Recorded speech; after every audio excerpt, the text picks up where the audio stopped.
Pourquoi ce serait de ma faute si on a failli être en retard? Mon rendez-vous a pris plus de temps que prévu, d'accord.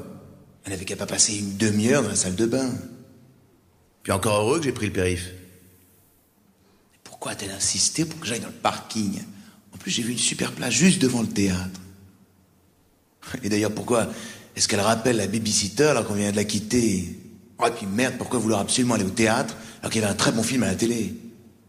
Oh, ça va, il va pas me faire la gueule parce que j'appelle la babysitter pour lui demander la route. En plus, je voulais savoir si les enfants n'avaient pas pleuré. Et pourquoi vouloir toujours aller dans le même resto après? Et pourquoi ne montre-t-il pas un peu d'enthousiasme pour une fois qu'on sort? Toutes ces questions, si elles restent sans réponse, peuvent altérer la qualité de la relation.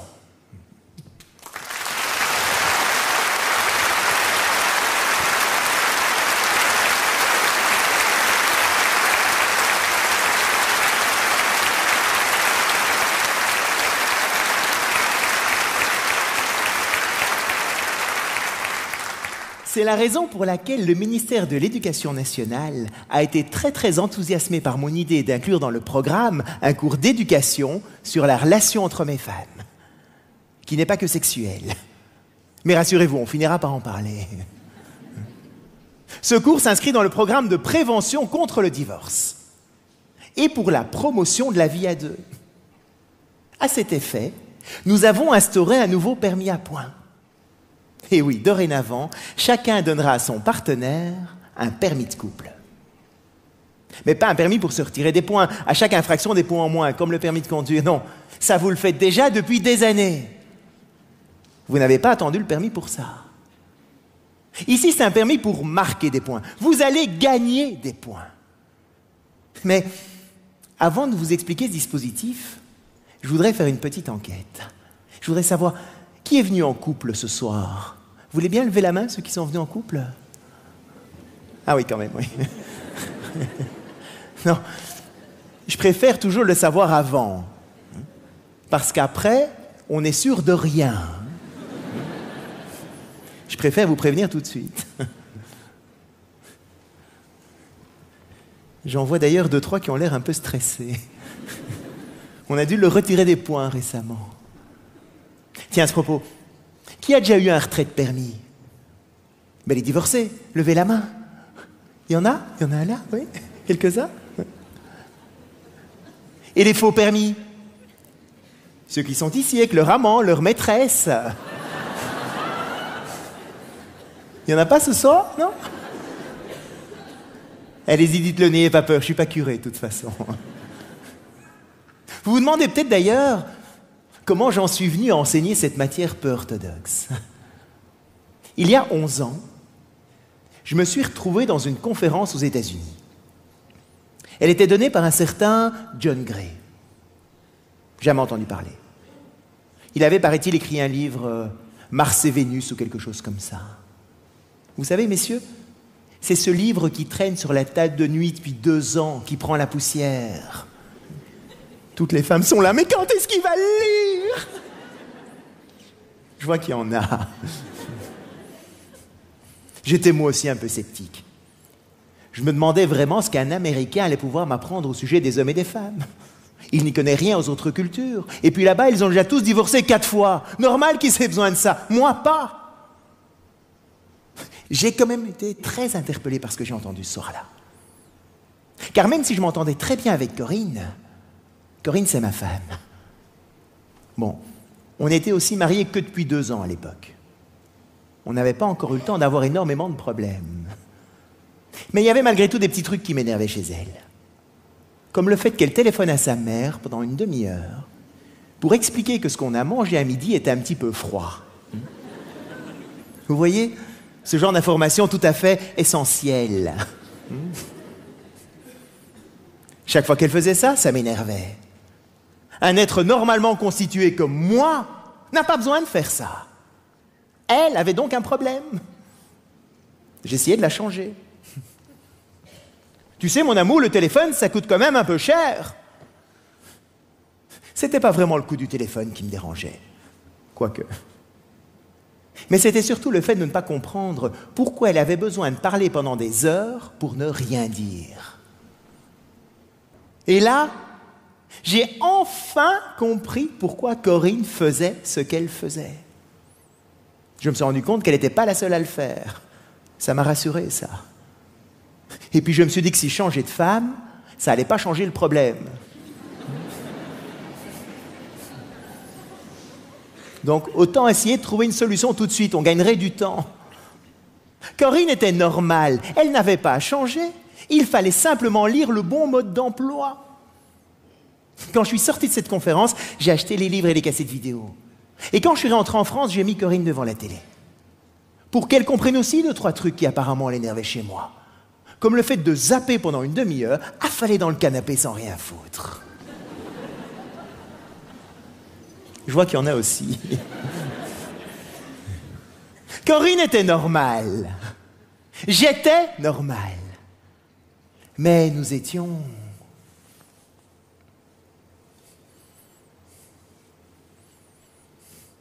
différents. C'était une vraie révélation pour moi. Il fallait que j'en parle. Oui, car dans ce domaine, mon père est un peu un pionnier, un précurseur, un visionnaire.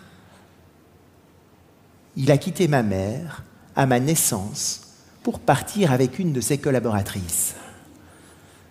C'était un des premiers en Belgique à l'époque. Bon, depuis, il a beaucoup de disciples. Mais vous n'allez peut-être pas me croire.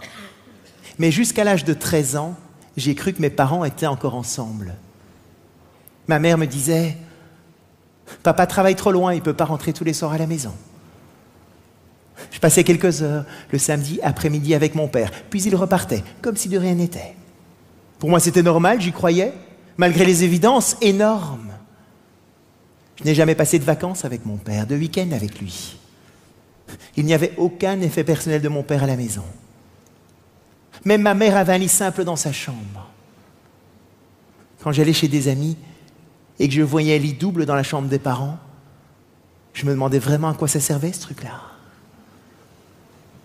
Aujourd'hui, je me dis que si mes cours peuvent aider des adultes à être un peu plus heureux, un peu plus sincères dans leurs relations, ça aidera certainement leurs enfants à vivre dans un environnement un peu plus vrai.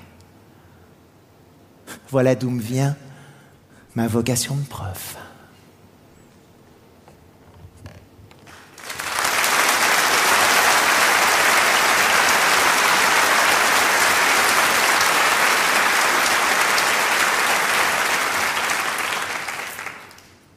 Nous sommes donc différents, vous suivez bien. Bien sûr, j'avais déjà remarqué quelques différences entre hommes et femmes, notamment au niveau physique. Ce qui n'était d'ailleurs pas pour me déplaire. Mais je n'avais jamais réellement pris conscience qu'on ne fonctionnait pas de la même manière.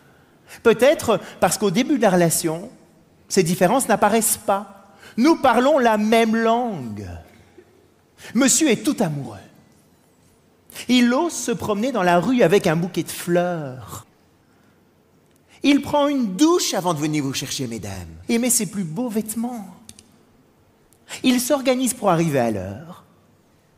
Et si jamais il est coincé dans un embouteillage, il vous appelle pour dire qu'il va avoir quelques minutes de retard. Madame, elle, était très impatiente qu'il rappelle pour lui proposer ce dîner, vérifiant 20 fois la messagerie de son portable. Elle n'utilise plus jamais les ascenseurs et ne prend que les escaliers pour ne pas rester une seule minute hors zone. Quand il se voit, il est galant, prévenant, il pose des questions, il s'intéresse à elle. Madame, elle, lui montre qu'elle est ravie d'être là. Ne fait aucune remarque sur le restaurant, ni sur la place de parking qu'il a choisie. Et elle reste même, chose extrêmement rare, de bonne humeur toute la soirée. Le rêve, quoi. C'est normal. Au début, on montre toujours l'appartement témoin.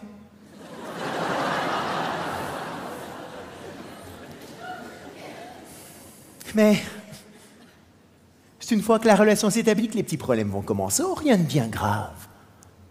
Une petite remarque est prise comme une critique, un petit oubli. On va faire un effort pour passer au-dessus de ça. Il y a des choses tellement plus importantes. Ça nous énerve quand même. Hein. Toutes ces frustrations sont comme des gouttes d'eau qui petit à petit vont finir par faire déborder le vase, vont faire perdre des points encore et encore et encore. Elles viennent d'une erreur fondamentale que l'on fait, c'est de croire que l'autre va réagir comme on réagirait dans les mêmes circonstances. Vous vous êtes rencontrés le 22 juin. 10 ans plus tard, le 22 juin matin, la femme se réveille et il se souvient de tous les détails.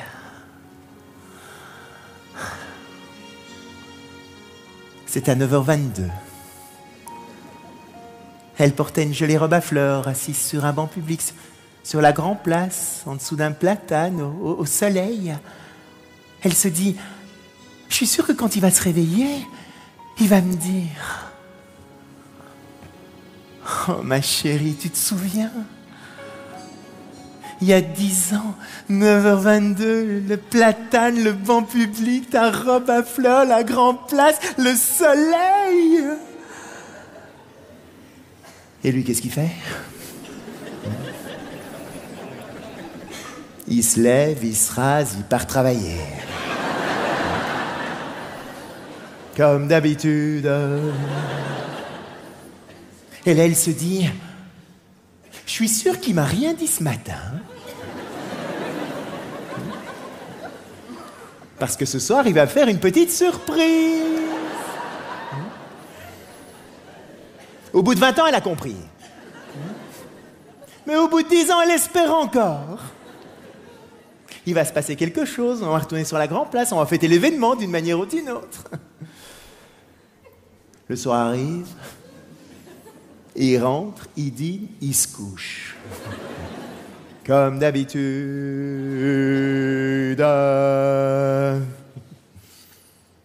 Et là, elle se dit, voilà la preuve qu'il m'aime plus, salaud-là. Parce que s'il m'aimait, il se serait souvenu qu'aujourd'hui, il y a 10 ans qu'on s'est rencontrés pour la première fois. Ça, c'est vrai dans la logique féminine. Sur Vénus. C'est pas spécialement vrai dans la logique masculine.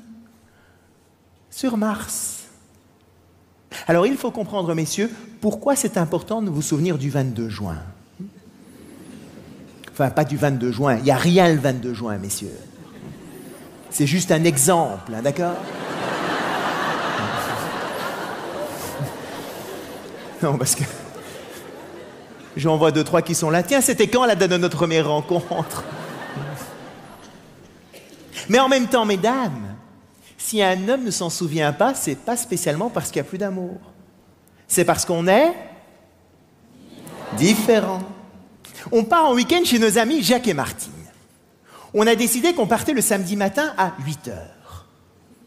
Samedi matin, 8h moins 2. L'homme est dans la voiture.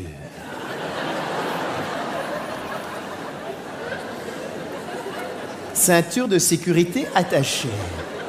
Rétroviseur réglé.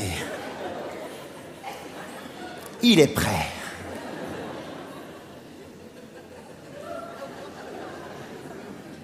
Il n'attend plus qu'une seule chose. Sa femme. Elle arrive à 8h10, n'a pas le temps de fermer la portière de la voiture que les pneus crissent sur le gravier. Mesdames, il y a une chose qui est extrêmement importante pour un homme quand il prend le volant. C'est sa moyenne horaire. Il est impératif qu'il mette le moins de temps possible pour arriver à destination. Parce qu'à l'arrivée, il va retrouver son copain Jacques, qui va lui poser la question. À votre avis ? Combien de temps tu as mis ?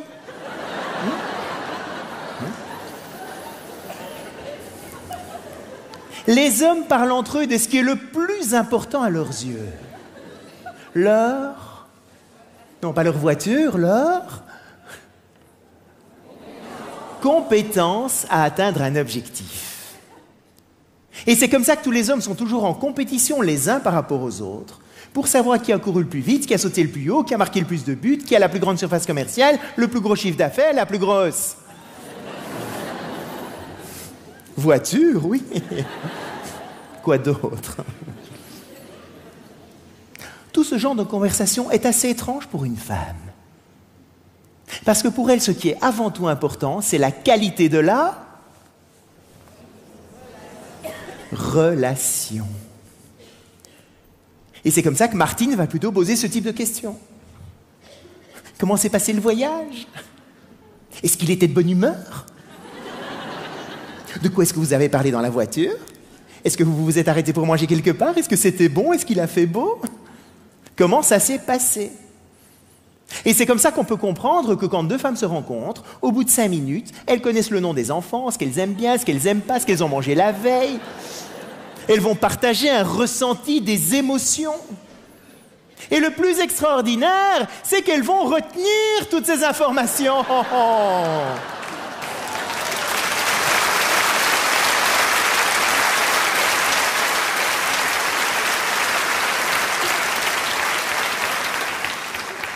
Pour un homme, une date d'anniversaire, un prénom d'enfant, ça rentre par une oreille, si jamais ça rentre.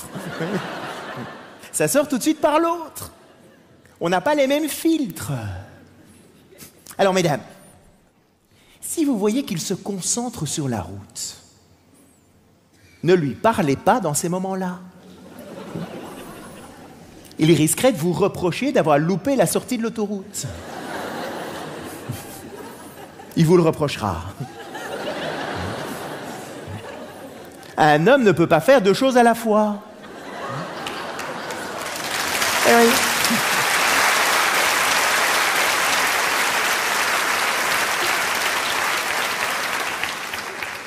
Soit il se concentre sur la route, soit il vous écoute. Il ne peut pas faire les 2 choses en même temps. Il est très...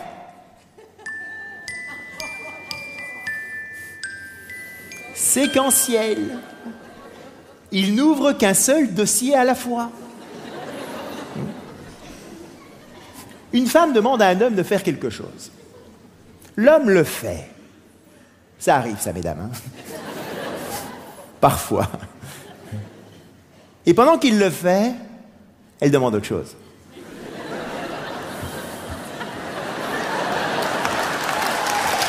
Là.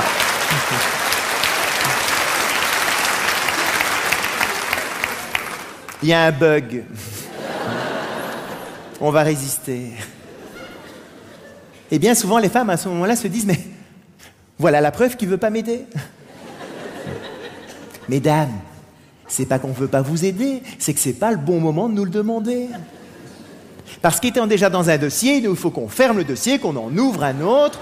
Ça demande une certaine gestion de fichiers.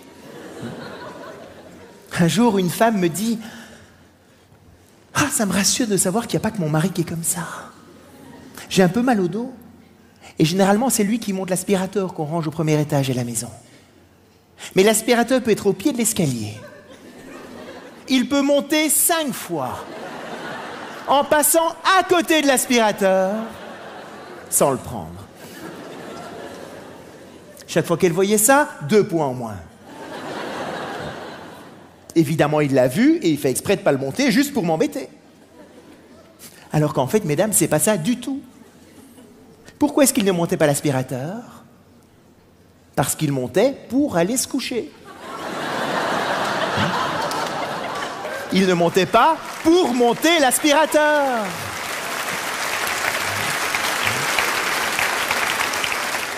On est extrêmement séquentiel. Dans les maisons, on laisse les affaires sur les escaliers pour les monter. Un homme voit ça, il va les enjamber. Et en râlant en plus. On est en train de lui mettre des bâtons dans les roues. Mon objectif, c'est d'aller là et on veut me retarder. Il ne va pas imaginer une seule seconde qu'il peut se baisser pour le prendre. C'est assez étrange pour une femme. Parce qu'elle est là, 10 dossiers ouverts en permanence. Elle est multitâche.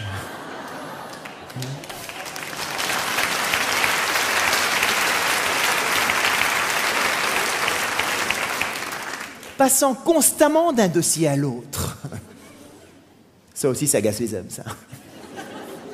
Un jour, une amie m'appelle de l'étranger. Au bout de 3 minutes, elle me dit « Oh, excuse-moi, il y a quelque chose qui brûle à la cuisine, je reviens tout de suite. » Dépose le téléphone. Et là, j'entends son mari lui crier « Mais enfin, pourquoi tu appelles maintenant ?» Dans la logique masculine, c'est un peu idiot, ça. Pourquoi est-ce que tu téléphones pendant que tu fais la cuisine? Ça brûle à la cuisine et ça coûte très cher en téléphone. Rien n'est bien fait. C'est vrai qu'un homme qui fait la cuisine aura tendance à rester debout à côté de l'eau des pâtes en attendant qu'elle bout.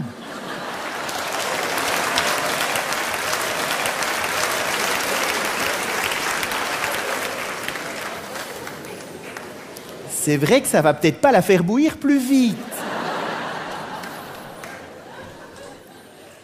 Mais à ça, les hommes répondent « Oui, mais au moins, je suis sûr qu'il y aura encore de l'eau dans la casserole. » Parce que le côté féminin, je mets de l'eau, je m'occupe des enfants, je prépare la réunion du lendemain, je reviens, oh, il n'y a plus d'eau. Ou les pâtes sont un peu cuites.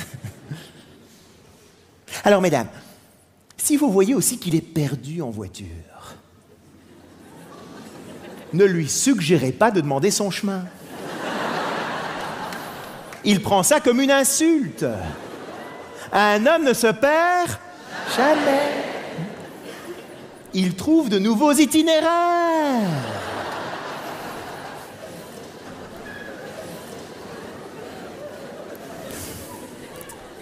De manière générale, un homme n'aime pas trop parler de ses problèmes. Parce que pour lui, parler d'un problème, c'est montrer son incompétence à le résoudre. Or, comme il se définit par sa compétence, il préfère donc résoudre ses problèmes tout seul. Mais bon, s'il est vraiment paumé, il peut parfois se résigner et demander son chemin. C'est pas évident. Ça lui arrache la gorge. Et d'ailleurs, mesdames, si vous êtes dans la voiture, il va vous dire « Demande-toi ».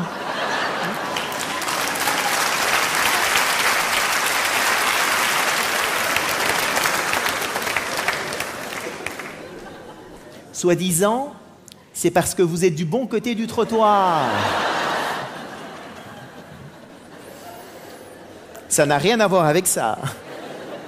C'est parce que c'est trop dur pour lui de le demander. C'est une défaite pour un homme. Mais bon, s'il est vraiment paumé, il peut parfois se résigner à demander son chemin. Mais pas à n'importe qui. À quelqu'un qui a les signes extérieurs de compétence. Un chauffeur de taxi, un policier, un facteur. Il va s'arrêter à une station-service. Je ne vais pas perdre mon temps à parler d'un problème à quelqu'un si je ne sais pas s'il a la réponse à mon problème. Alors que dans la logique féminine, je suis perdu, je demande mon chemin, quoi de plus normal? Le premier qui passe, c'est parfait. Il a la solution, tant mieux. Il n'a pas la solution. On a peut-être des enfants du même âge, il va me renseigner un beau resto dans le coin. On va papoter 5 minutes.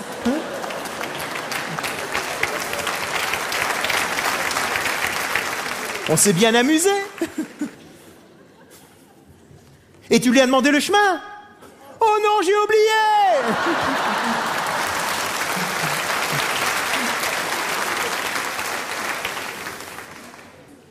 Pour un homme, il n'y a jamais de problème. Enfin, c'est pas qu'il n'y a jamais de problème, c'est qu'il n'y a aucune raison d'en parler. Un problème passé est passé, donc c'est plus la peine de revenir dessus. Un problème présent, j'essaie de le résoudre seul, donc j'en parle pas. Et un problème futur, on verra bien s'il arrive dans le futur, mais c'est pas la peine de commencer à crêper le chignon pendant des heures pour savoir ce qui pourrait se passer dans 5 ans quand j'ai pas encore tous les éléments en compte pour prendre une décision. Donc pour un homme, tout va bien. Et ça peut être frustrant pour une femme parce que pour elle, parler d'un problème n'est pas spécialement pour avoir la solution, mais c'est avant tout pour pouvoir partager, échanger, communiquer ce qu'on ressent par rapport au problème. Elle veut parler des problèmes. Ayant compris ça, voilà maintenant le type de conversation qu'on peut avoir à la maison. Corinne rentre il y a quelques années à la maison, elle me dit « Ouh là là, dans quel lycée on va mettre Julie ?» Notre fille aînée, Julie. On a 4 enfants.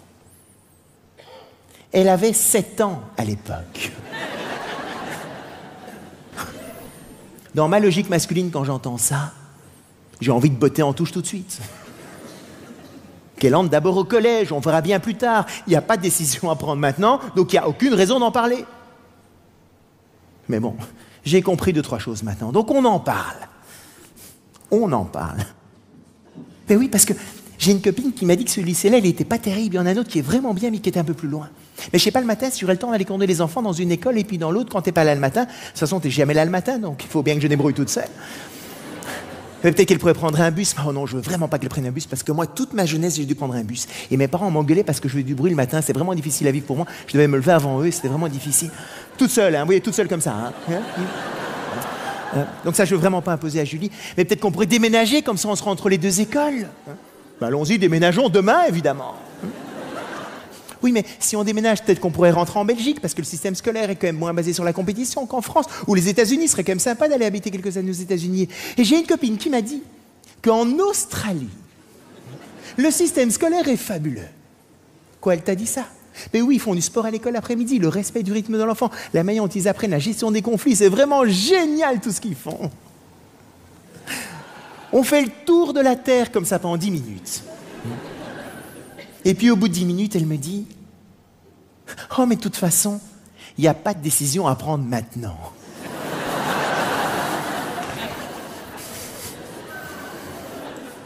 Ben non, effectivement. Et de nouveau, dans ma logique masculine, ce que j'ai envie de lui dire à ce moment-là, c'est « Tu sais, ça j'aurais pu te le dire il y a 10 minutes. Ça nous aurait évité de perdre notre temps. » Dans la logique féminine, on n'a pas du tout perdu notre temps. On a partagé, échangé, communiqué. On a renforcé la qualité de la relation. Ce qui peut apparaître comme une perte de temps pour un homme n'est absolument pas une perte de temps pour une femme. Et vice-versa. Ce qui peut apparaître comme une perte de temps pour une femme, c'est de tourner pendant 3/4 d'heure autour de l'église plutôt que de s'arrêter et demander son chemin. C'est pas faux non plus. Alors, les mots qu'on utilise sont les mêmes. Mais la signification qu'on leur donne n'est pas la même du tout. Le côté masculin, quand il parle, est plutôt dans le rationnel. Alors que le côté féminin, lui, quand il parle, est plutôt dans... Non, pas les rationnels, non, non. L'émotionnel. Les hommes ne voient pas toujours la différence. Hein. C'est vrai, non?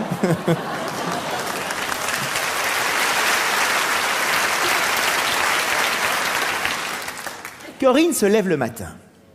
Elle va vers sa garde-robe. Elle ouvre sa garde-robe. Et elle me dit...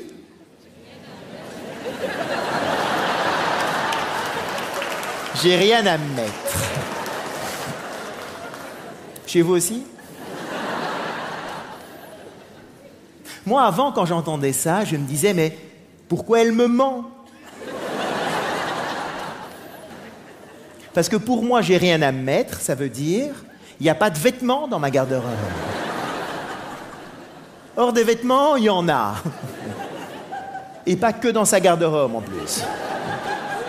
Il y en a à la cave, au grenier, en haut, en bas, à gauche, à droite, il y en a partout. Mais c'est pas vrai ce que tu me dis. Regarde, ta garde-robe est pleine. Mais puisque je te dis que j'ai rien à me mettre, c'est que j'ai rien à me mettre.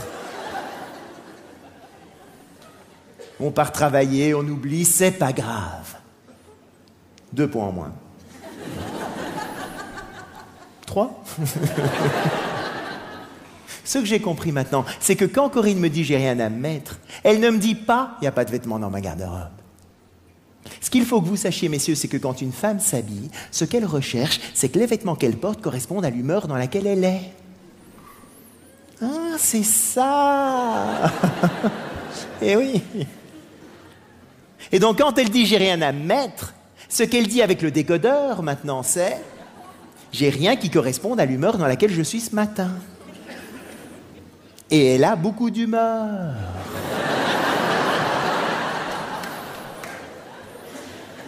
Bon, je sais, c'est un peu facile. Mais c'est comme ça qu'on peut comprendre pourquoi une femme peut prendre plus que nécessaire quand on part en week-end, en vacances. Moi, je pars 2 jours, je prends 2 chemises efficaces.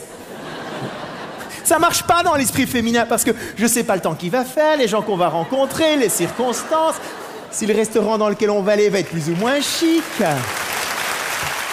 C'est pas qu'elle va tout mettre. Mais il faut qu'elle puisse avoir le choix au moment où elle devra prendre une décision.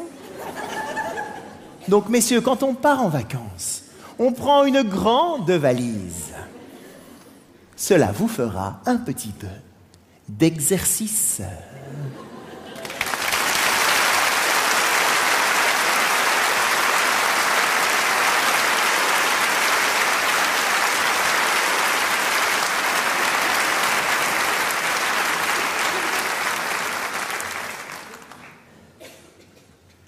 Nous allons maintenant aborder une différence essentielle dans cette relation entre un homme et une femme. On ne se sent pas aimé pour les mêmes raisons.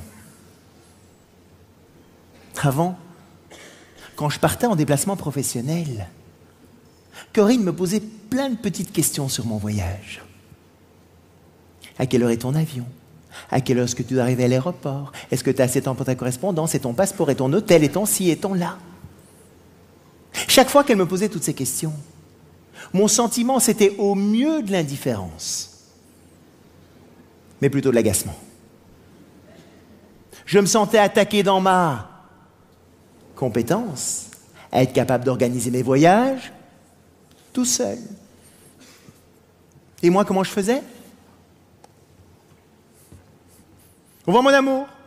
Oh, je suis sûr que tout va magnifiquement bien se passer pendant mon absence.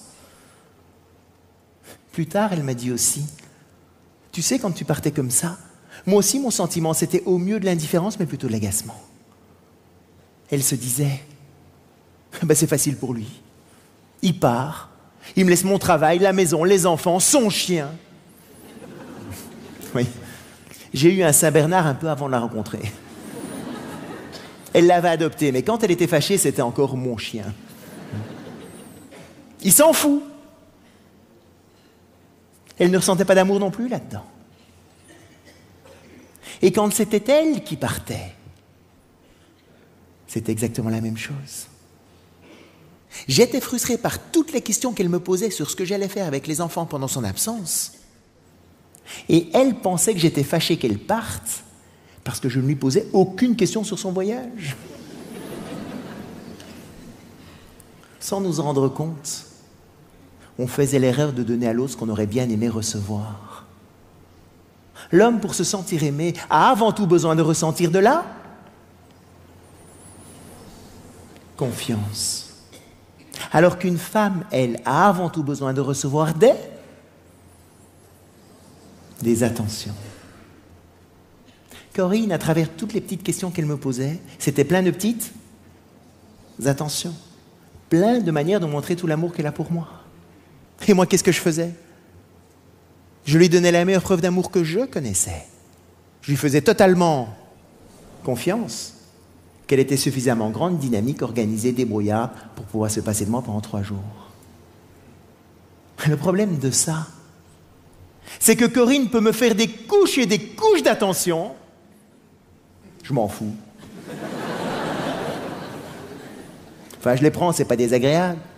Mais c'est pas ça qui est réellement motivant pour moi. Et moi, je peux lui faire confiance. S'en fout complètement aussi.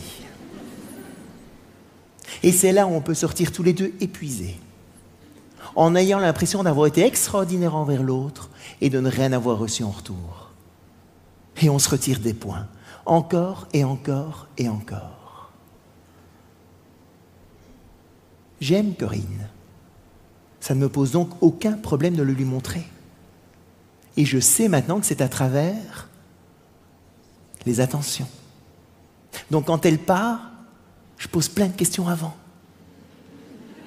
Et quand je suis parti, je téléphone très très régulièrement à la maison. Et à travers toutes ces petites attentions, Corinne ressent tout l'amour que j'ai pour elle. Et moi maintenant, elle ne me pose plus de questions sur mes organisations de voyage. Et si jamais je rate une correspondance un jour, je lui téléphone, elle me dit simplement « À quelle heure est ton prochain vol ?»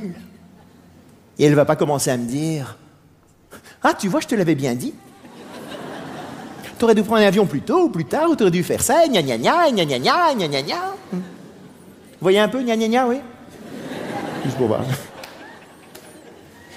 Et le fait que je n'ai aucun de tous ces petits commentaires-là, c'est comme ça que je ressens tout l'amour qu'elle a pour moi, à travers la confiance qu'elle me fait. L'homme a avant tout besoin de confiance et d'appréciation. La femme, elle, a avant tout besoin d'attention et de compréhension.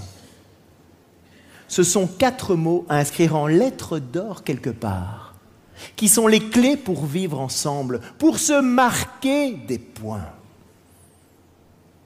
Elle a donc avant tout besoin d'attention. Et pour ça, on pourrait la comparer à un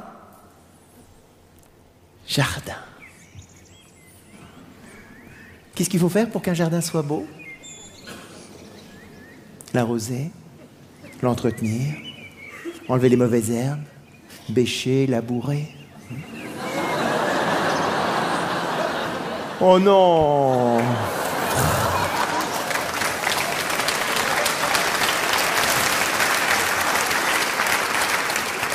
Quel esprit mal tourné! Quand est-ce qu'il faut entretenir le jardin? Non, pas qu'au printemps. Tout le temps. Est-ce que c'est fini un jour? Jamais. Eh bien, messieurs, pour qu'une relation fonctionne bien, une femme a besoin d'avoir des preuves quotidiennes qu'elle est la plus importante dans votre vie. Et ça, ce n'est jamais acquis une fois pour toutes. Or, qu'est-ce qui se passe au début de la relation? L'homme, c'est le prince charmant, grand, beau et fort, qui veut vous montrer, mesdames, comme il est amoureux de vous. Il multiplie naturellement toutes les petites attentions. Il est galant, prévenant, il ouvre la portière, il propose des sorties. Vous vous souvenez?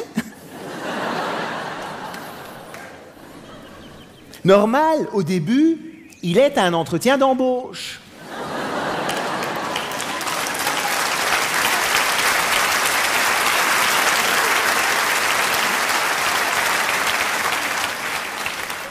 Le jardin fleurit, c'est mignon, c'est gentil, tout le monde est content. Et puis à un moment donné, un engagement est pris d'une manière ou d'une autre. Et à ce moment-là, l'homme se dit « Ok, objectif atteint. C'est bon, elle sait que je l'aime, affaire classée. » Et comme il ne fonctionne qu'un dossier à la fois, il ferme le dossier Prince Charmant. Et il ouvre le dossier bureau, travail pour assurer le confort financier de la famille. Et à ce moment-là, la femme se dit « Mais c'est dingue ici. Je viens d'engager mon jardinier. Et le lendemain de la signature du contrat, il n'en faut plus une. » Extrêmement frustrant pour elle. Après quelques années de vie commune, une femme peut demander à son partenaire « Est-ce que tu m'aimes encore ?» La réponse de l'homme « Bah, évidemment, puisque je suis là. » Hein?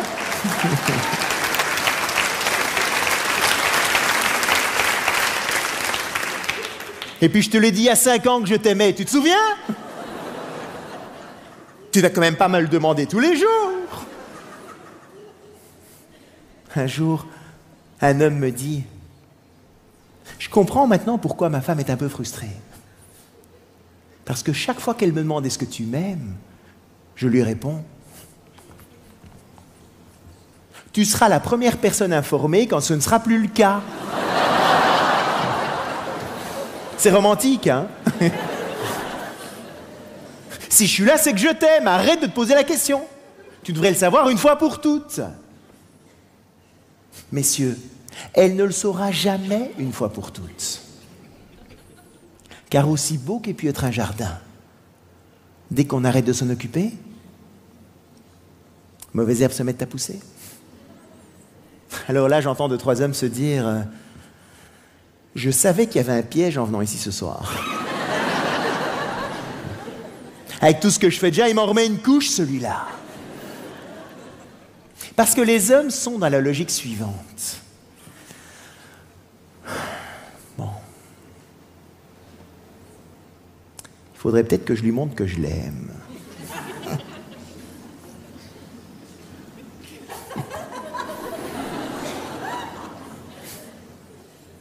Comment est-ce que je vais bien pouvoir faire ça? Comme je l'aime très fort, il faut que je fasse quelque chose de très grand. Si je faisais un petit geste, ça veut dire que je l'aime un peu. Non, il faut que je fasse quelque chose à la taille de l'amour que j'ai pour elle. Ouais, mais qu'est-ce que je pourrais faire de plus que ce que j'ai déjà fait? On habite ensemble, on s'est mariés, on a des enfants, on a peut-être acheté une maison ou un appartement. Qu'est-ce que je pourrais faire de plus que ça?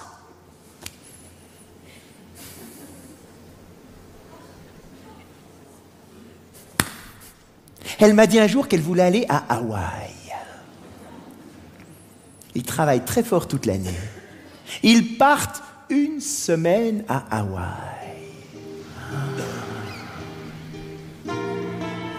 La plage, l'océan, les palmiers, les cocotiers.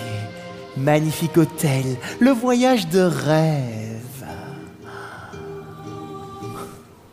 Mais le lendemain du retour d'Hawaï, la femme est là. Est-ce que tu m'aimes? Hey, oh, oh, oh, oh, oh. 1 semaine à Hawaï, tu pourrais me laisser 2-3 jours de répit quand même.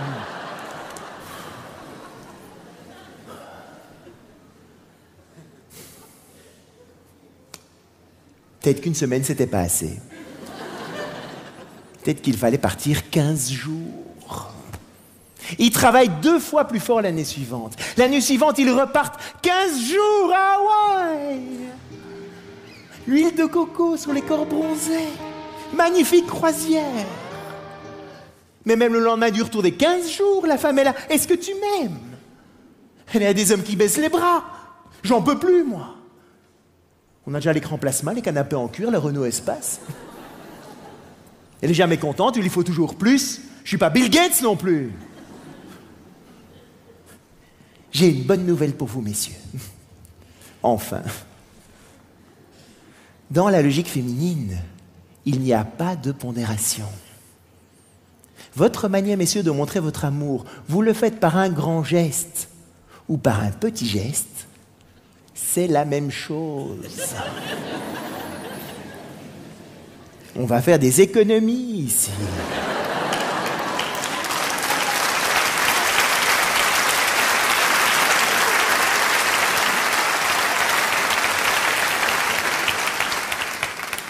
Et c'est comme ça notamment que j'ai commencé à comprendre l'intérêt d'un bouquet de fleurs. Moi, avant, je me disais, à quoi ça sert d'aller offrir un bouquet de fleurs quand de toute façon, dans 1 semaine, il sera fané, il faudra le foutre à la poubelle. Autant mettre 30 € directement à la poubelle. Ce que j'ai compris maintenant, c'est que l'intérêt du bouquet de fleurs, justement, c'est qu'il fane. Ce qui veut dire que rien n'est jamais acquis une fois pour toutes, que c'est toujours à renouveler. Et c'est comme ça que dans l'esprit féminin, recevoir des fleurs coupées ou recevoir des fleurs en pot, ça n'a rien à voir.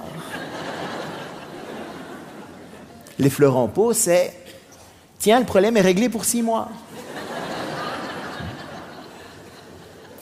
Alors, je vous raconte pas les fleurs en plastique. Il y en a qui ont déjà essayé. Toi?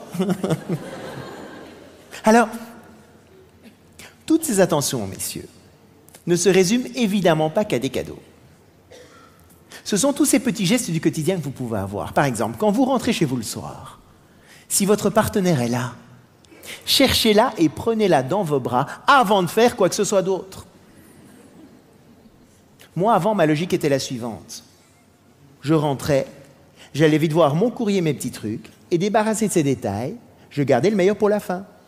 J'embrassais Corinne. Elle ne le percevait pas du tout comme ça. Elle se disait, je passe après son courrier, tous ces petits trucs. Comment est-ce qu'une femme va savoir qu'elle est la plus importante dans votre vie, messieurs? C'est parce que vous allez d'abord vers elle. Un jour, une femme me dit, ce qui m'énerve, c'est que chaque soir, quand mon mari rentre, il dit d'abord bonjour au chien. Et le mari est à côté, il lui répond, ben oui, il court plus vite que toi.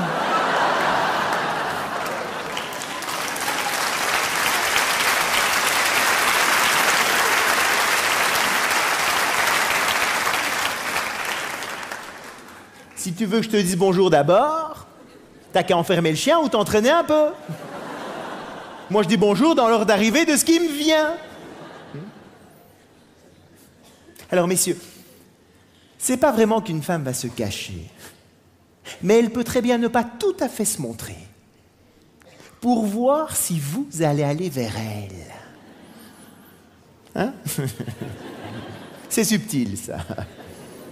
Féminin. Ce n'est pas parce qu'elle ne vient pas vers vous qu'il ne faut pas aller vers elle. Vous marquez un point. Autant qu'un voyage à Hawaï. Ça vaut le coup quand même, non? Prenez-la aussi régulièrement dans vos bras, sans arrière-pensée sexuelle. J'insiste sur la deuxième partie de la phrase.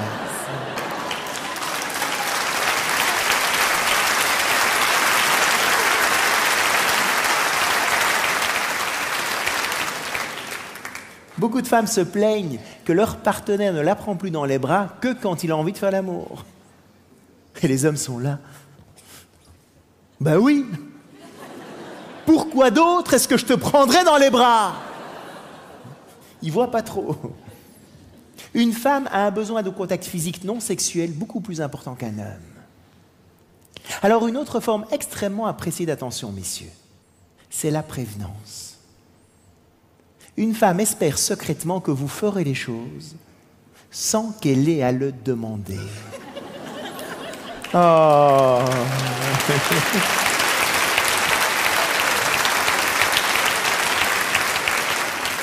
On peut un peu rêver, mesdames. Hein? Une femme peut avoir des difficultés à demander. Si vous êtes capable, messieurs, d'anticiper les demandes, de ne pas attendre qu'elle demande pour faire les choses, vous marquerez un très, très grand nombre de points.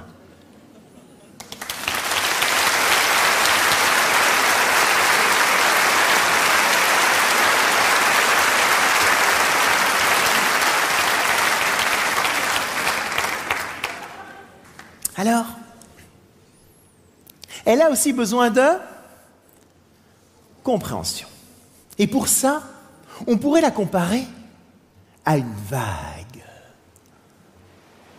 Non, une vague, pas une vache, j'entends cette fois ça.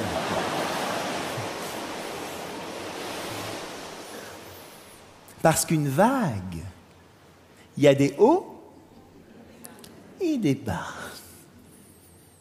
Dans les hauts, comment ça marche? Oh, la vie est belle, je t'aime, c'est merveilleux, qu'est-ce qu'on est bien ensemble, mais oui, je vais le faire, il n'y a pas de problème. Et puis, à un moment donné, et dans l'esprit masculin, sans aucune raison particulière, tout d'un coup, il n'y a plus rien qui va.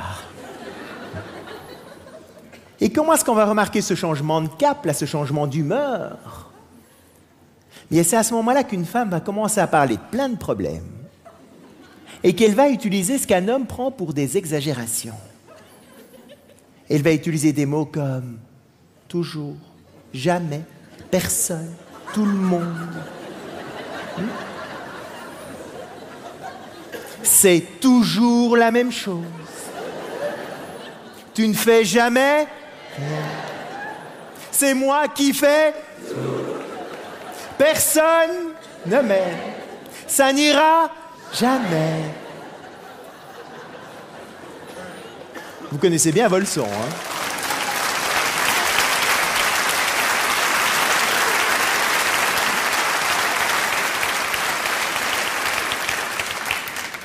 Et à ce moment-là, les hommes vont faire l'erreur la plus dommageable dans la relation. Ils vont tout mettre en œuvre pour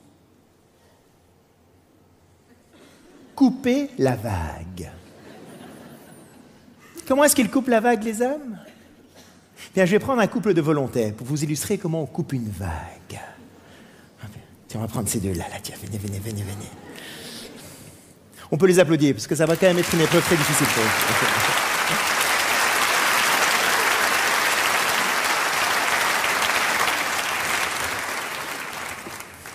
Bien, venez. Comment tu t'appelles? Geneviève. Je peux t'appeler Corinne, parce que moi, ça fait beaucoup de prénoms pour moi. Tiens, assieds-toi là, si tu veux bien. Prends le micro derrière. Et toi? Eric, tiens, Eric, assieds-toi. Prends le micro là. Oups, tiens. Comment ils font les hommes pour couper la vague? 4 étapes dans la stratégie. Tiens, micro. 4 étapes dans la stratégie masculine pour couper une vague. Vous allez voir, extrêmement codifié. Première étape, ils arrivent gentiment avec la solution au problème. Vas-y, tu commences à parler de tes problèmes. Vas-y, premier problème. J'en ai marre de mon boulot. Vas-y. Tu n'as qu'à chercher un autre travail. Il n'y a pas de problème, il n'y a que des solutions. Il n'y a qu'à, faucon, il suffit de... Deuxième étape, quand il voit que ça ne marche pas, Eric, c'est parce que toi, tu continues à parler de tous tes problèmes. Eric va alors utiliser des petits mots gentils et rassurants. Du genre... Ça ira mieux demain, ne t'en fais pas. Vois le côté positif des choses. Ce n'est pas si grave que ça. C'est dit sur un ton un peu mielleux, un peu paternaliste, un peu condescendant. Ça t'énerve. 2 fois plus. Troisième étape alors. Et après quelques années, il va tout de suite à la 3e étape. Il prend des raccourcis. Il l'engueule. C'est quoi ton problème? T'as tout pour être heureuse, et tu ne l'es pas encore. Qu'est-ce qu'il te faut de plus? Tu es dépressif, cyclotimique? Tu dois avoir un problème? Va voir un médecin, va te faire soigner.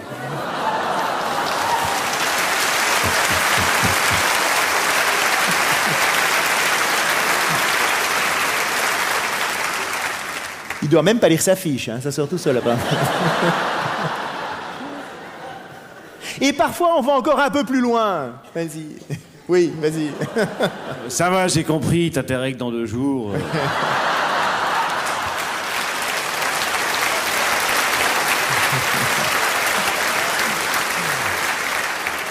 On n'est pas toujours très élégant dans ces moments-là. Et la 4e étape. Et aussi, après quelques années, il va tout de suite à la 4e étape. Il se barre en disant... Si c'est pour me parler comme un chien, je préfère aller faire un tour dehors et je reviendrai quand tu seras calmé. Ouais, il va faire un tour dehors. Vas-y, merci.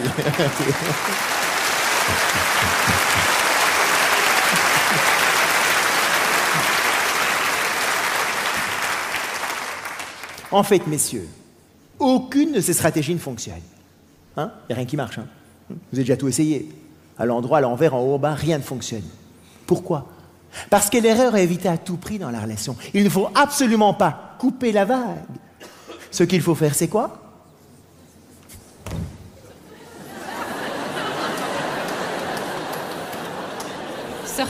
Surfer. Il faut l'accompagner dans la descente.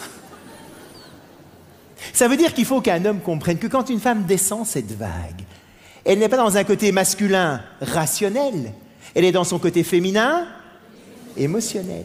Et que sa demande à ce moment-là est donc de se sentir comprise dans les émotions qu'elle vit. Oula. Qu'est-ce que ça veut dire, ça? Il y a des périodes dans l'année où je suis vraiment beaucoup parti de la maison. Dans ces moments-là, Corinne peut me dire quelque chose comme... Oh, c'est dur quand tu pars, j'en ai marre que tu partes. Je sais bien qu'avant, si je n'avais pas un peu de compréhension de ce phénomène-là, si j'avais entendu Corinne me dire « c'est dur quand tu pars », moi, ce que j'aurais entendu avec mon décodeur masculin, c'est « je ne veux pas que tu partes ». Et comment est-ce que je lui aurais répondu? Évidemment, Corinne, que je pars. C'est mon métier, je suis bien obligé. Et puis Corinne, si tu voulais quelqu'un qui rentre à 5 heures tous les soirs, t'avais qu'à épouser quelqu'un d'autre, hein. Et si tu crois que ça m'amuse, j'adore ce que je fais, mais j'oserais pas lui dire. Donc je vais un peu me martyriser. C'est pas facile pour moi non plus. Et puis on est quand même tous très contents de pouvoir partir en vacances, non? 15 jours à Hawaï en plus. Je vais lui expliquer toutes les raisons bien rationnelles qui font qu'il faut que je parte, et que si elle n'est pas d'accord, c'est pareil. Et en faisant ça, je coupe bien la vague. Parce que ce qu'il faut comprendre, messieurs, c'est que quand Corinne me dit « c'est dur quand tu pars », elle ne me dit pas « ne pars pas ». Ce qu'elle souhaite à ce moment-là, c'est de se sentir comprise dans le sentiment que c'est plus difficile pour elle quand je ne suis pas à la maison que quand j'y suis. Et heureusement d'ailleurs. Voilà, vous avez compris? Et comment est-ce qu'elle va se sentir comprise? Parce que je vais l'accompagner dans la descente, en l'écoutant vraiment. Vas-y. Mais oui, c'est dur. Bah, je comprends bien, ma chérie, oui. Faut... C'est un peu bizarre au début, mais on s'y habitue assez vite, vous allez voir. Il faut que j'assume tout, oui, toute seule quand tu n'es pas là. Ah, ouais. Aller chercher les enfants à l'école, m'occuper de tout le temps. Et quand ils se chamaillent en plus, c'est vraiment difficile. Oui, je comprends bien. Ouais. Et puis mon patron qui a l'air de me faire la gueule. Qu'est-ce qu'il a, ce con-là? Je me demande vraiment ce qui se passe. Moi aussi, oh là là, viens dans mes bras. Merci beaucoup.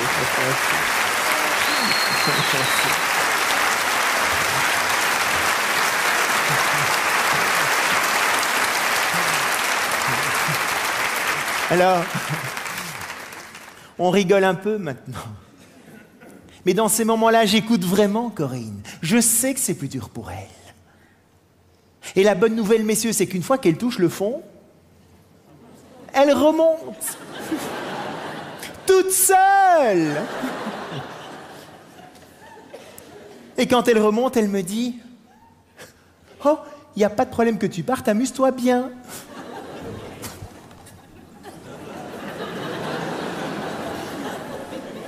De nouveau, si j'ai pas un peu de compréhension de ce phénomène-là, entendre Corinne me dire « c'est dur quand tu pars » et 2 minutes plus tard me dire « il n'y a pas de problème que tu partes », moi, je l'envoie à l'asile psychiatrique tout de suite. Dans ma logique masculine, c'est dire une chose et son contraire dans la même phrase. Est-ce que c'est dur ou est-ce que t'as pas de problème? Décide-toi, ça peut pas être les deux.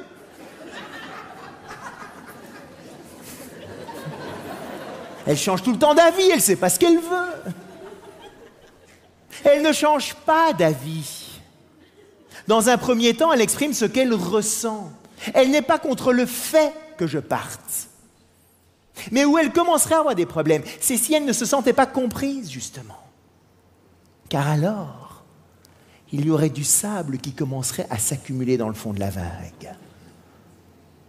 Et le sable, c'est tout le ressentiment qui s'accumule chez une femme de toutes les fois où elle ne s'est pas sentie comprise. Et pour ça, messieurs, une femme a une mémoire d'éléphant.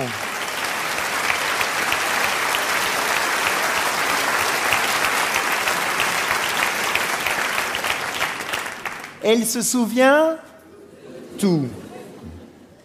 Et à chaque discussion un peu animée,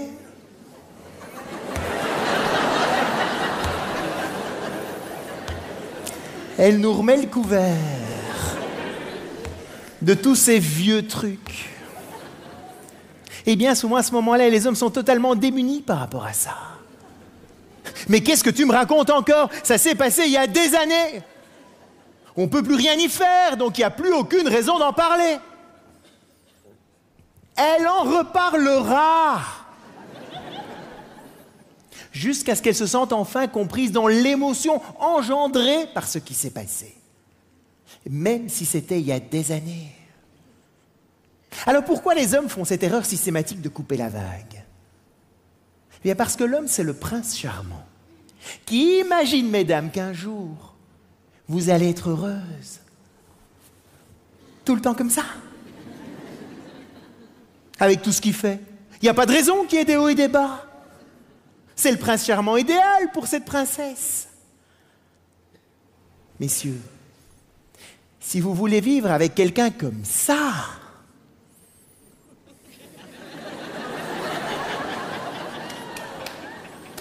il ne faut pas vivre avec une femme.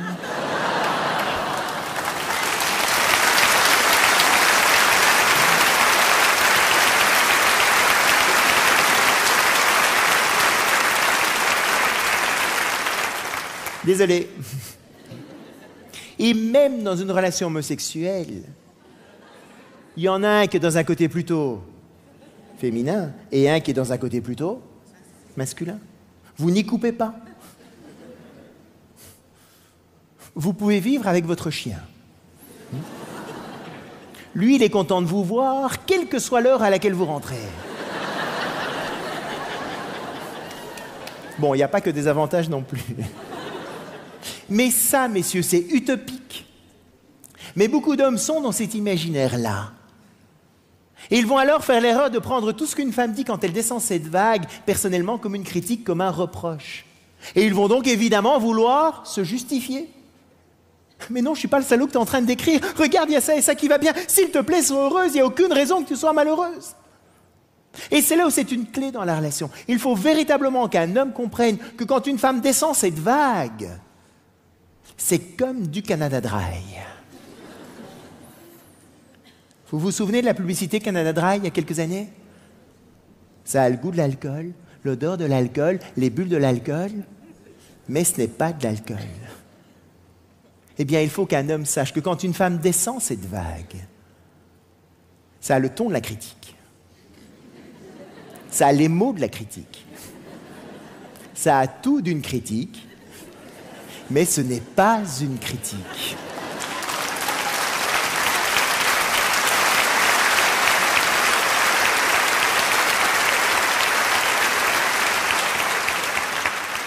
Et il faut qu'un homme se l'ancre vraiment bien dans le crâne. Parce que c'est quand même extrêmement bien imité, mesdames. Hein? Vous êtes très très fortes. Parce que quand elle nous dit « il n'y a personne qui fait jamais rien dans cette maison », on pourrait peut-être se sentir un peu visé si on était parano. Et pourtant, messieurs, ce n'est pas le moment d'aller expliquer tout ce que vous avez fait la semaine dernière. On s'en fout de qui a fait quoi dans ces moments-là. On n'est pas dans une discussion rationnelle. On est dans ce besoin féminin d'ouvrir les vannes pour lâcher le trop-plein émotionnel accumulé. Et messieurs, cela n'a rien à voir avec vous. C'est une bonne nouvelle quand même, non? Oui, mais alors? Si ça n'a rien à voir avec moi, pourquoi est-ce que j'irais me prendre ce paquet de sable dans la figure? Alors que je suis pour rien? Qu'elle aille faire ça ailleurs, hein, c'est pas mon problème. Quel est mon intérêt là-dedans? Votre intérêt, messieurs, c'est que tout simplement, si vous ne le faites pas, cet accompagnement-là, qu'est-ce qui se passe? Le sable monte, monte, monte, monte, monte. Elle devient de plus en plus aigrie, frustrée et difficile à vivre. Et à un moment donné, Mont-Saint-Michel. Totalement sablé. C'est là qu'elle va prendre la décision de partir. Parce qu'elle aura à ce moment-là acquis la conviction qu'elle ne se sentira jamais comprise. Alors pourquoi rester? De moins en moins de femmes acceptent de se résigner par rapport à ça. Dans 75% des cas aujourd'hui, messieurs, ce sont les femmes qui demandent la séparation. Pourquoi? Parce qu'aujourd'hui, elles le peuvent. Et l'argent, les enfants, plus rien n'y fait. À la limite, elle va attendre que les enfants soient un peu plus grands. Et ce qui est totalement incompréhensible pour un homme, c'est que très souvent, les femmes partent pour personne. Généralement, quand un homme part, c'est qu'il en a une ou deux sous le coude. Enfin, le coude.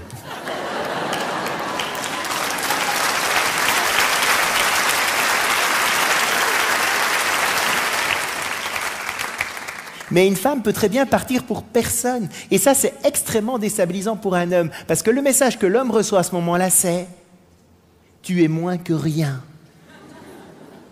Je suis plus heureuse toute seule qu'avec toi. » Le prince charmant, à ce moment-là, il est à la cave. Alors que si vous l'accompagnez régulièrement dans la descente, si vous faites en sorte, messieurs, qu'il n'y ait pas de sable dans la vague, c'est quand elle remonte que vous allez le récupérer au centuple. Car alors là, amoureuse comme au premier jour, elle sera ravie de vous donner ce dont vous avez besoin. Donc, messieurs, en un mot, il faut draguer très régulièrement. Juste le sable, évidemment.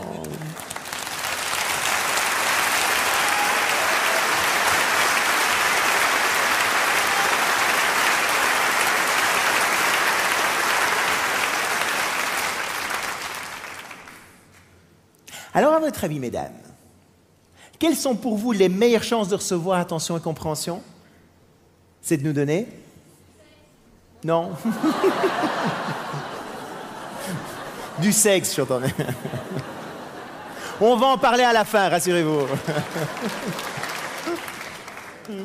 C'est de nous donner confiance et appréciation.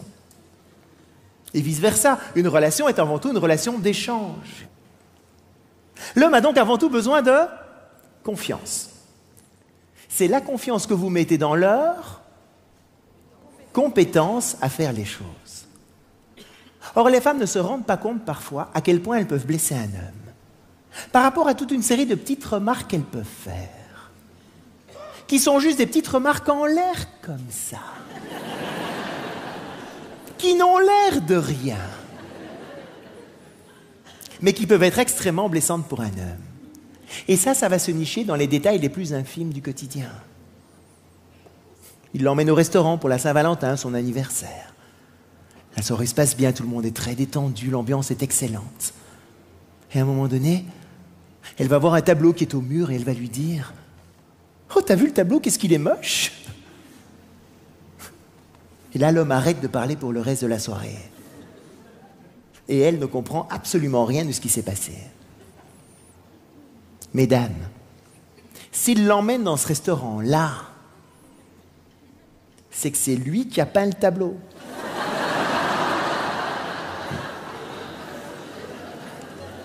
C'est lui qui a fait toute la décoration d'intérieur.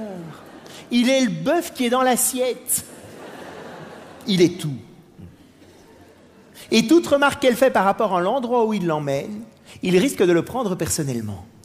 Et la réaction masculine à ce moment-là, c'est de dire « Mais si c'est comme ça, la prochaine fois, tu choisiras le restaurant toute seule. Tu iras toute seule au restaurant, d'ailleurs. C'est encore plus simple. » Pourquoi les hommes arrêtent les petites attentions? Pour deux raisons. La première, effectivement, ils pensent que c'est plus utile parce qu'on s'aime. Mais la deuxième raison plus profonde, c'est parce qu'ils ont tellement peur de se prendre 2 claques sur la figure, si jamais ce n'est pas exactement comme vous voulez, qu'ils ne vont plus rien faire du tout.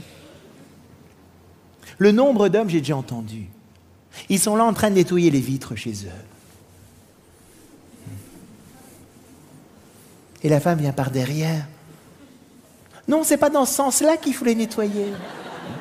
C'est dans ce sens-là qu'il faut les nettoyer. Oh, t'as oublié le petit coin là. Il va pas voir tout ce qu'il a fait, juste le petit coin qu'il n'a pas fait. Garde-toi là et pas là, passe par là et pas par là, prends cette route et pas une autre. Tous ces commentaires-là, mesdames, totalement démotivants pour un homme.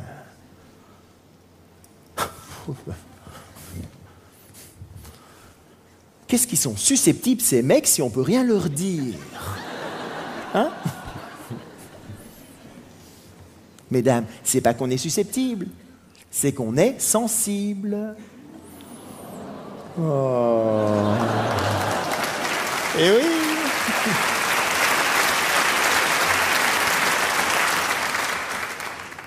On est tout aussi sensibles les uns que les autres, mais pas pour les mêmes raisons.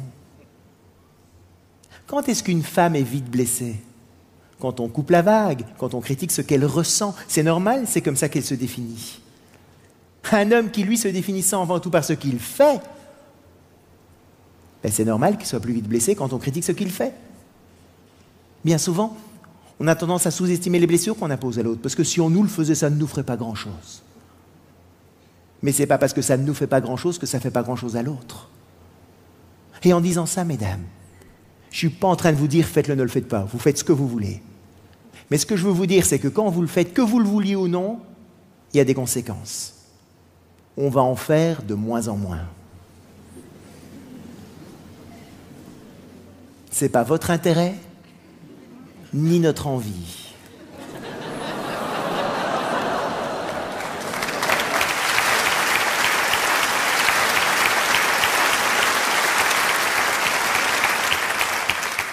Et mesdames, si vous pouvez vous abstenir de ce genre de petits commentaires en public, on vous en sera extrêmement reconnaissant. Le nombre de fois on dîne chez des amis, et les femmes sont là entre elles. Le mien, il a 2 mains gauches. Il a essayé de planter un clou tout à l'heure. Le mur, un vrai gruyère, il y a des trous partout. Je sais pas comment il fait. Me raconte pas, le mien l'autre jour, il s'est fait flasher 2 fois de suite à 100 km d'intervalle. Vous auriez dû voir sa tête. La 2e fois quand le policier l'a arrêté. Tu te souviens, mon chéri, la 2e fois quand le policier t'a arrêté? Mon chéri, tu te souviens? C'était trop drôle, vous auriez dû voir ça. Et l'homme, il s'enfonce dans le canapé. Ah ah, ah ah, ah. Mesdames, vous allez le payer d'une manière ou d'une autre. On est extrêmement rancunier par rapport à ça. C'est notre sable à nous, ça. Alors, où est-ce qu'on a le plus besoin de ressentir cette confiance? Dans la situation suivante. Là aussi, je vais prendre un volontaire pour vous expliquer. Viens. Viens, passe par là. On peut l'applaudir aussi, parce que ça...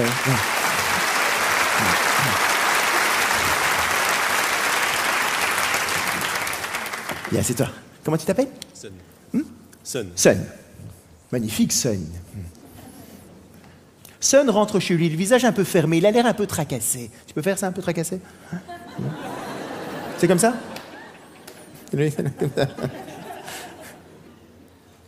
Sa partenaire perçoit immédiatement qu'il a des problèmes avec une tête comme ça.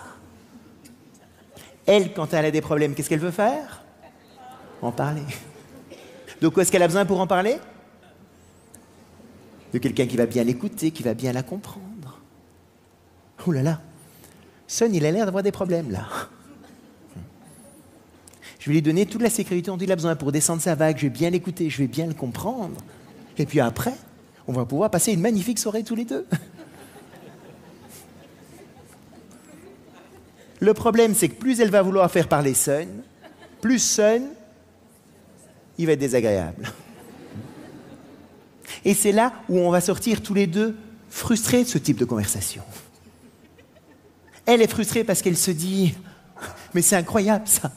Je lui mets tout mon amour pour qu'il puisse descendre cette vague. Si Sun me faisait le tiers de ça, moi je serais la plus heureuse des femmes au monde. Et ce salaud de Sun, il voit pas tous les efforts que je fais pour lui ?» Extrêmement frustrant pour elle. Et Sun, lui, il est tout aussi frustré. Pourquoi? Parce qu'il n'a pas ce dont il a besoin.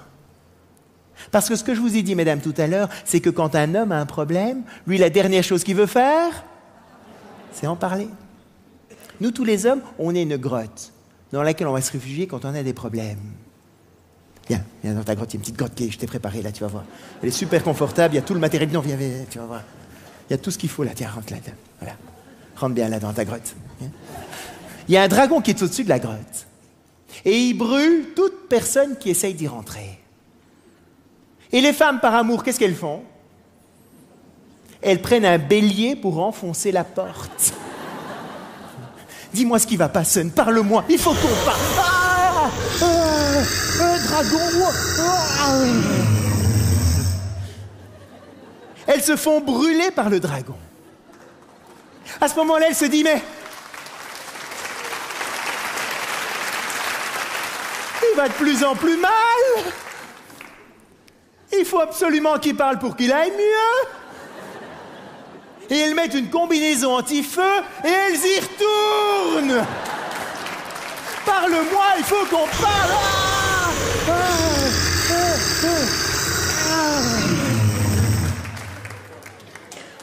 Et c'est comme ça que le dragon, il brûle de plus en plus. Et elle continue à jouer au pompier pyromane en rajoutant de l'huile sur le feu, en n'arrêtant pas de poser des questions. Parle-moi, il faut qu'on parle, dis-moi ce qui va pas, je le vois bien. Mais tu peux rentrer à ta place maintenant. Et on peut passer par là. Merci beaucoup.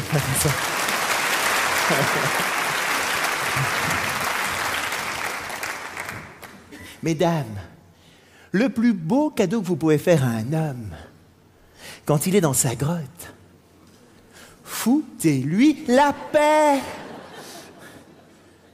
Laissez-le dans sa grotte. Alors, pourquoi est-ce que c'est tellement difficile à faire pour une femme, ça? Parce qu'elle peut mal interpréter le silence d'un homme. Pourquoi? Parce que quand deux copines ne se parlent pas, qu'est-ce que ça veut dire? Très fâché. Et donc les femmes se disent, mais qu'est-ce que j'ai bien pu faire pour qu'il soit tellement fâché contre moi qu'il ne veuille même plus me parler? Mesdames, quand un homme est dans sa grotte, cela n'a rien à voir avec vous. Et autant c'est fondamental pour un homme de comprendre que quand une femme descend cette vague, ça n'a rien à voir avec lui. C'est tout aussi fondamental pour une femme de comprendre que quand un homme est dans sa grotte, cela n'a rien à voir avec elle. Et pourtant, les apparences sont trompeuses. Sinon, ce serait un peu simple, on s'embêterait. Grand classique.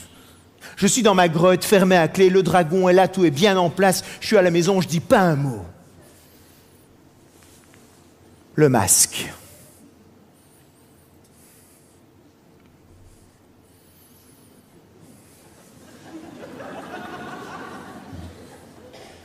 Et puis, il y a des amis qui arrivent à l'improviste à la maison. Dès que les amis arrivent,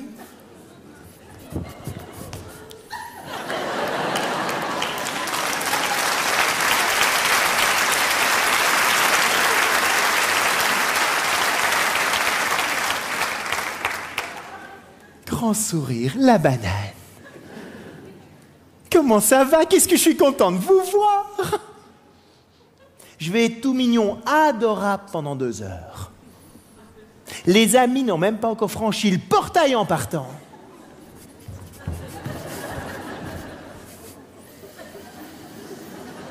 Le masque.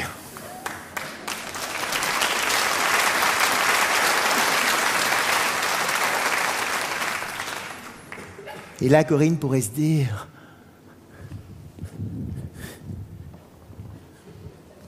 Voilà bien la preuve que c'est lié à moi. Parce qu'avec tous les autres, il est parfaitement capable d'être sympa, sauf avec moi. Donc c'est bien que c'est avec moi qu'il y a un problème. En fait, mesdames, pas du tout. Avec tous les autres, je suis obligé de montrer comme je suis grand, comme je suis fort. Mais de temps en temps, dans l'intimité de la relation, je peux être moi-même. Et ça fait partie d'être moi-même, c'est d'être de temps en temps dans cette grotte. Alors, qu'est-ce qu'on y fait dans cette grotte? C'est quoi cette grotte? Et avec qui il est d'ailleurs? Faudrait que j'aille voir d'abord. Il n'y a personne, mesdames. Le côté masculin fonctionne un dossier à la fois. L'homme a de temps en temps besoin de temps pour lui, pour résoudre ses problèmes seul.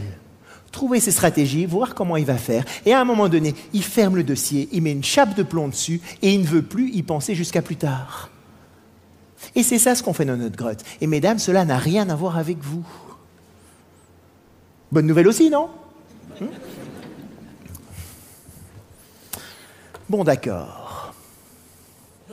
Je veux bien le laisser dans sa grotte. Oui, mais j'ai quand même pas envie que ça dure des heures. Hein? Des jours? C'est ça? Des semaines, il y en a? Non? Comment faire? Bien, c'est tout simplement de ne pas l'attendre à la sortie avec un rouleau à pâtisserie. Et le rouleau à pâtisserie féminin, c'est quoi? Ah, tu m'as pas parlé pendant 2 heures. Eh bien, il faut que tu m'expliques pourquoi tu m'as pas parlé. Si tu étais comme ça, c'est qu'il y avait un problème, donc il faut qu'on en parle, sinon moi je ne peux pas être bien si je ne sais pas ce qui s'est passé. Or, comme tout le travail de l'homme dans sa grotte, c'est d'oublier ses problèmes, si quand il en ressort, il doit en parler, ça marche pas. Beaucoup d'hommes vont rester plus longtemps que prévu dans leur grotte, pas qu'ils y sont bien, mais tout simplement parce qu'ils peuvent pas sortir.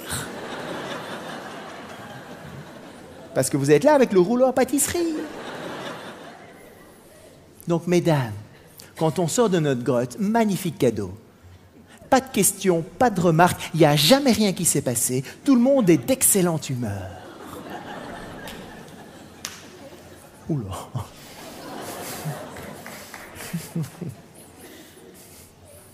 Il me prend pour une sainte, ce gars-là, ou quoi?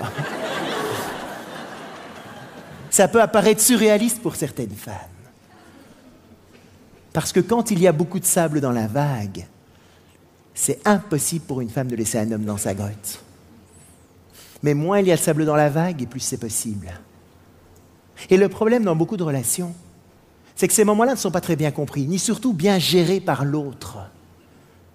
L'homme passe sa vie à couper la vague, et le sable s'entasse et se durcit. Et la femme n'arrête pas d'essayer d'enfoncer la porte de la grotte, derrière laquelle l'homme se mure de plus en plus. Et c'est comme ça, petit à petit, que le sable devient du ciment. Et certaines grottes, des abris anti-atomiques. On peut vivre comme ça, pendant des années. Côte à côte, mais plus tout à fait ensemble.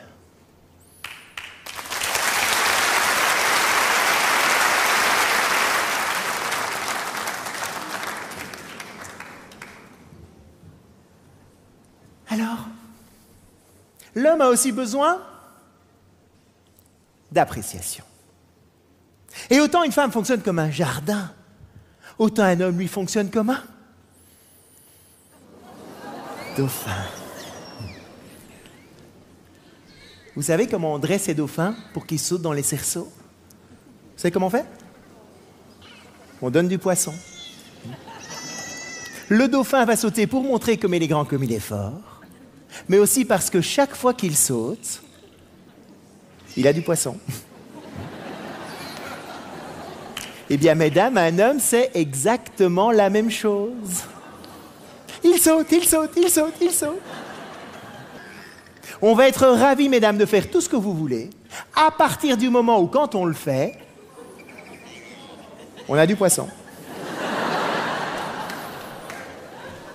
Et le poisson, c'est quoi? Non, c'est pas ce que vous pensez. Encore, vous êtes vraiment à l'esprit mal tourné. On va en parler, rassurez-vous. C'est tous ces petits mots du quotidien que vous pouvez nous dire. Oh, merci beaucoup. Oh, ça me fait tellement plaisir. Qu'est-ce que t'es fort. On l'adore, celle-là. Tu me rends tellement heureuse. Qu'est-ce que j'ai de la chance d'être avec un mec comme toi. Et mesdames, tous ces poissons-là, on n'en a jamais assez. Car autant un jardin n'est jamais entretenu une fois pour toutes, autant un dauphin, lui, n'est jamais rassasié. Et heureusement, sinon, qu'est-ce qu'on foutrait ensemble? Et mesdames, on a besoin de ce poisson-là, même si c'est normal qu'on le fasse.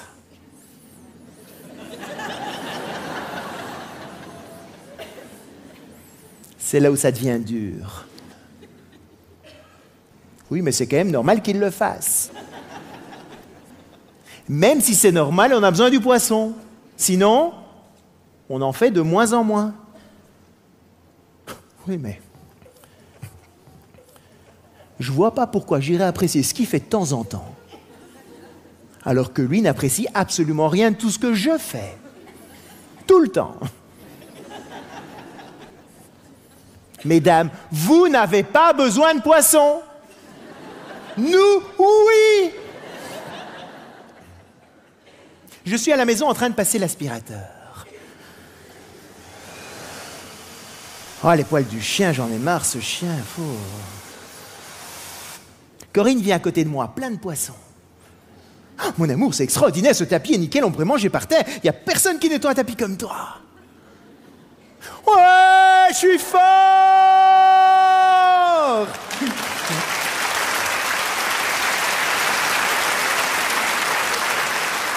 J'aspire 2 fois plus fort.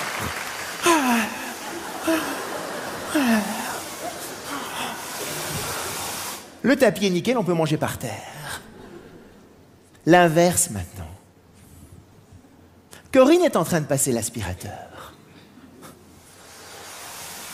Ah, les poils de son chien, j'en ai marre, son chien. Je viens à côté d'elle, même chose, plein de poissons. Mon amour, c'est extraordinaire, ce tapis est nickel, on pourrait manger par terre. Il n'y a personne qui nettoie un tapis comme toi.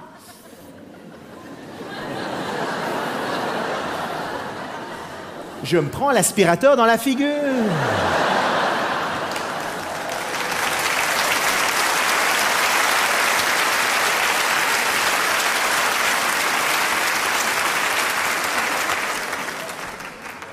Il y a quelque chose qui va pas ou quoi? L'appréciation n'a aucune prise sur elle. De quoi est-ce qu'elle a vraiment besoin? D'attention. Que je lui dise: oh mon amour, tu es fatigué, va t'asseoir, je vais terminer de passer l'aspirateur. Ah ouais.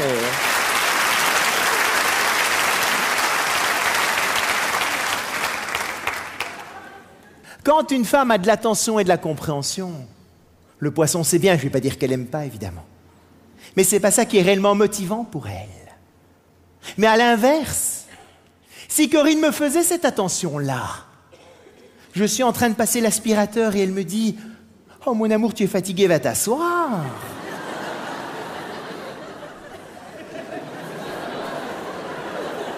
Il y a un problème? Tu crois que je suis pas capable de passer un aspirateur? Tu me prends pour une nouille ou quoi?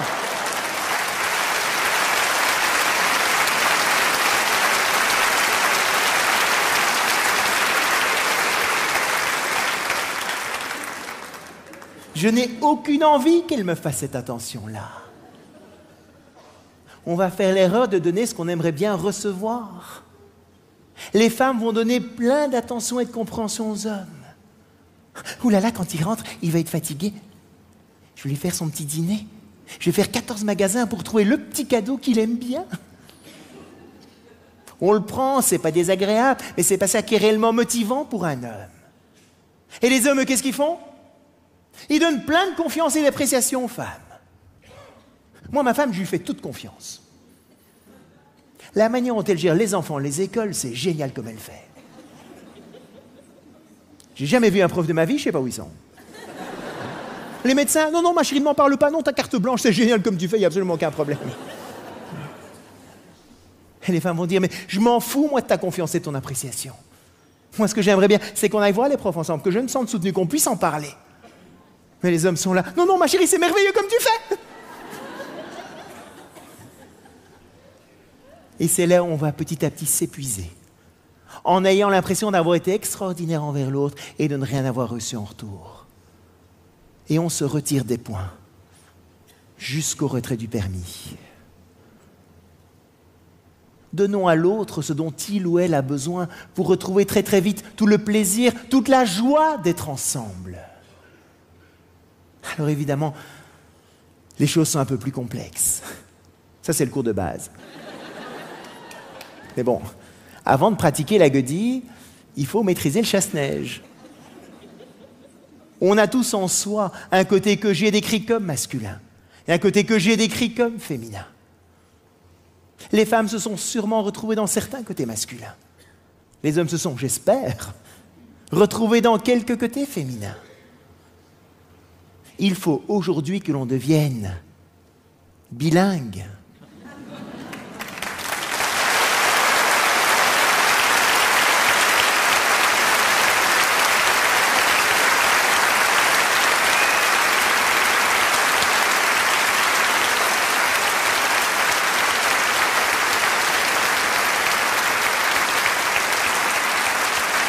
Alors,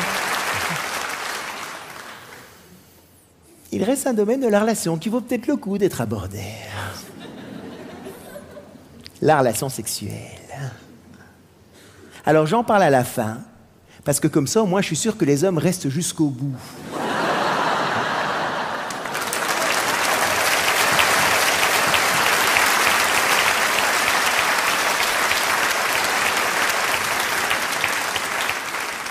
Mais en même temps, messieurs, je sais bien que tout ce que je vais dire, vous le savez déjà.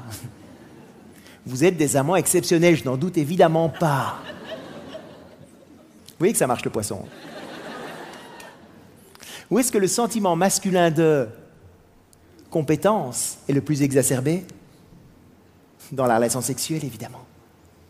Mesdames, il y a des petites choses intéressantes pour vous aussi. Par exemple, pour un homme, c'est le fait de faire l'amour qui le connecte, qui le reconnecte à ses sentiments amoureux. Quand un homme a envie de faire l'amour, ce n'est pas que physique. Il y a une demande de rapprochement émotionnel, mais qui passe par la relation sexuelle. Donc, mesdames, on n'est pas que des bêtes. C'est assez étrange pour une femme, parce que pour elle, évidemment, c'est l'inverse. L'envie sexuelle découle des sentiments amoureux. Quand le jardin est bien entretenu, quand il n'y a pas de sable dans la vague, les sentiments amoureux sont là et l'envie sexuelle sera présente. Donc, messieurs, sortir la poubelle, ça fait partie de la relation sexuelle. Alors, quand un homme est excité sexuellement, lui, ce qu'il recherche à faire, c'est de se libérer de cette énergie sexuelle. Et il peut donner l'impression d'être un peu pressé de se libérer de cette énergie. Il fonctionne comme un chalumeau. Parce qu'un chalumeau, vous mettez le gaz, la température monte tout de suite à 200 degrés. Un homme qui n'a pas de problème physiologique ou autre, 2-3 minutes caresse du pénis, il a une éjaculation, un orgasme. Ça prend pas 4 heures. Une femme, elle, fonctionne plutôt comme un four. Et c'est pas un micro-ondes.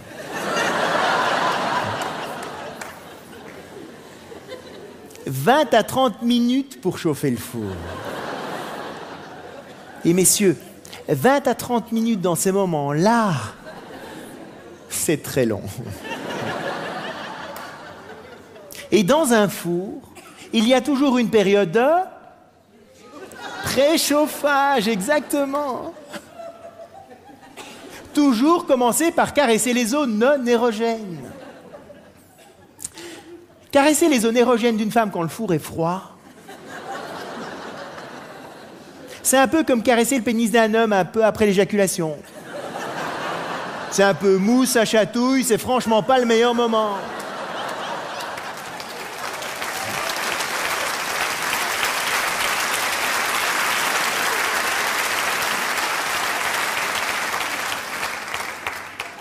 Et c'est là où il y a des hommes qui ne comprennent pas toujours.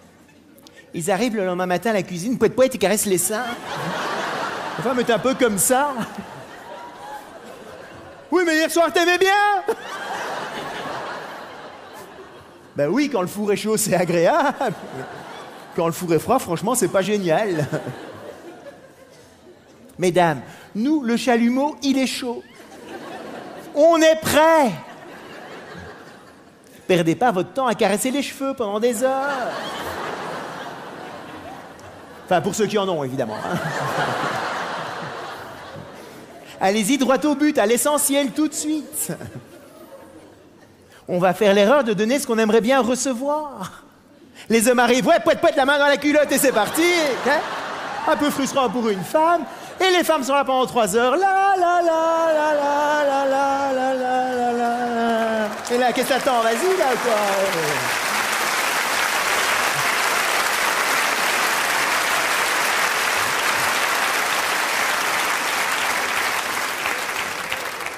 Inversez le processus, vous allez voir, ça marche bien mieux. Alors, qu'est-ce qui fait réellement monter ces températures du four? Mais c'est le fait qu'une femme puisse se dire, mais où est-ce qu'il m'emmène? Qu'est-ce qui va se passer? Globalement, elle le sait. C'est pas une surprise totale pour elle. Mais un homme peut avoir un côté un peu routinier. Ça a bien marché comme ça la fois dernière. Ça marchera encore bien comme ça cette fois-ci. Le problème, messieurs, c'est que vous le faites 4 fois de suite de la même manière. La 5e fois, la femme sait très bien que dans 2 minutes 30, vous allez dire ça, dans 3 minutes 25, vous allez faire ça, et dans 4 minutes 32, ça va être terminé. Alors, je vous parle de variété dans le cadre de la sécurité de la relation, évidemment. L'idée n'est pas née dans votre lit d'Icosac avec des masques de Zorro. Enfin, vous faites ce que vous voulez, c'est pas mon problème. Je vous parle ici de petits changements. Par exemple, un jour, vous pourriez peut-être commencer par caresser le sein gauche plutôt que le sein droit. Ou bien une idée folle. Caresser dans le sens inverse des aiguilles d'une montre. Quelque temps comme ça. Des petits changements. Point important aussi. 85 à 90% des femmes ont un orgasme par la caresse du clitoris et pas par la pénétration. Assurez-vous de savoir où il est.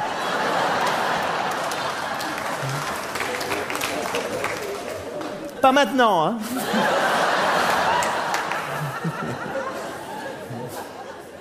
Alors, le moment où l'homme est le plus vulnérable dans la relation, c'est quand il se rapproche de sa partenaire, chargé de cette énergie sexuelle, et qu'à travers la relation sexuelle, il souhaite se rapprocher émotionnellement d'elle. Et qu'à ce moment-là, elle lui dit « Non, mon chéri, pas ce soir. Mal à la tête. » Là, l'homme, il prend 20 claques dans la figure. Et petit à petit, un homme peut progressivement arrêter de proposer de faire l'amour. Pas qu'il n'a plus envie, mais parce qu'il a peur de se prendre la porte sur le nez. Et ça peut être extrêmement difficile à vivre pour un homme, surtout dans notre société actuelle, où on est entouré de messages publicitaires, de films, de magazines, de strings, de mini-jupes. Il y en a partout, qui donnent aujourd'hui à tous les hommes l'impression, mesdames, que vous n'attendez toutes que ça. Et les hommes vont donc arriver à la conclusion suivante. En fait, toutes les femmes adorent faire l'amour, sauf la mienne.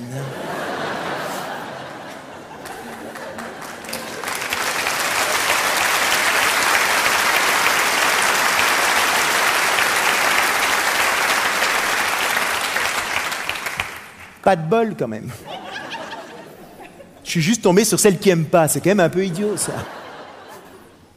Messieurs, quand une femme se sent en sécurité dans la relation, quand les sentiments amoureux sont là, quand le jardin est bien entretenu, quand il n'y a pas de sable dans la vague, une femme adore autant qu'un homme de faire l'amour.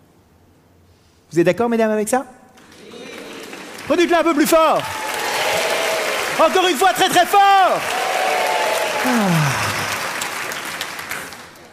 Ça fait du bien d'entendre ça.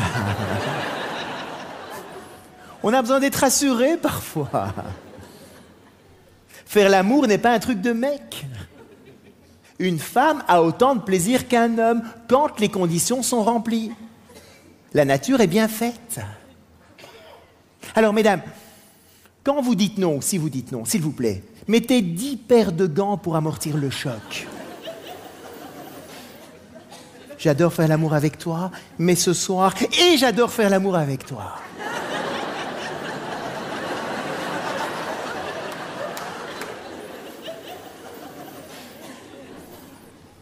Et si jamais c'est parce qu'il y a un peu de sable dans la vague, ça vaut peut-être le coup de dire « Écoute, il faudrait peut-être que je parle un peu d'abord. » Là, on va vous écouter.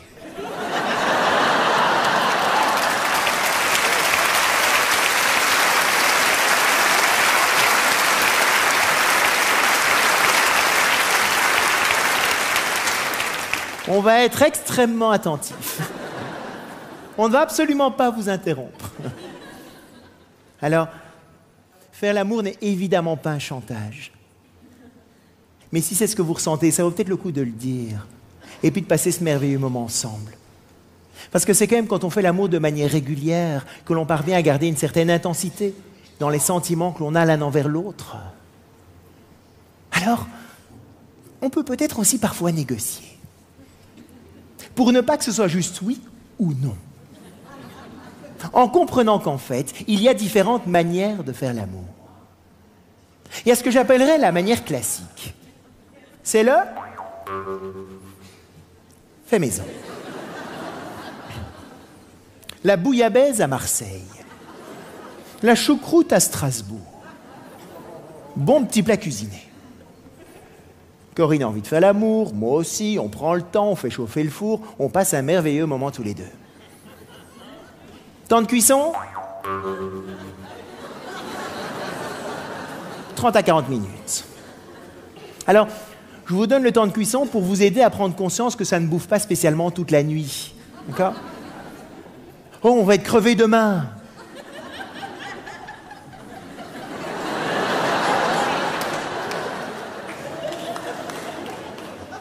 Il y a encore moyen de dormir après. Faut pas spécialement aller se coucher à 5 heures du matin pour ça. Juste comme ça. Il y a une autre manière de faire l'amour. C'est le quickie. Le McDo, le fast-food. Là, le contrat est clair, c'est un cadeau que Corinne me fait. Pas question de faire monter la température du four ou quoi que ce soit. Temps de cuisson 2-3 minutes. Le lapin. Le décrassage du carbu. L'entretien des tuyauteries. Oh. Alors effectivement, ça pourra apparaître un peu bestial comme je vous en parle. Il y a quelques conditions pour que ça marche bien dans un couple. Première condition, qu'on soit en vitesse de croisière dans la relation, qu'il n'y ait pas de conflit latent. Deuxième condition, que le jardin soit bien entretenu, qu'il n'y ait pas de sable dans la vague, évidemment. Troisième condition, il faut aussi, messieurs, qu'une femme ait son lot de caresses non sexuelles dont je vous parlais tout à l'heure. Le pendant du quickie dans l'esprit féminin, ce sont les caresses non sexuelles. Et messieurs, il faut laisser au moins une demi-heure entre une caresse non sexuelle et un quickie. Je les connais. Oh, ma chérie, un petit quickie? Non. Non sexuel, c'est vraiment non sexuel, on est bien d'accord. Il faut aussi qu'on mange régulièrement à la maison. Aller manger au McDo tous les jours, c'est quand même un peu indigeste. Et il faut aussi, de temps en temps, qu'on se fasse un petit resto gastronomique. Et ça, c'est quoi? Bien habillés tous les deux, petite soirée romantique, un restaurant, apéritif, les bougies, la totale. Et messieurs, même, c'est pas idiot d'aller terminer la soirée à l'hôtel, même si vous restez dans la même ville.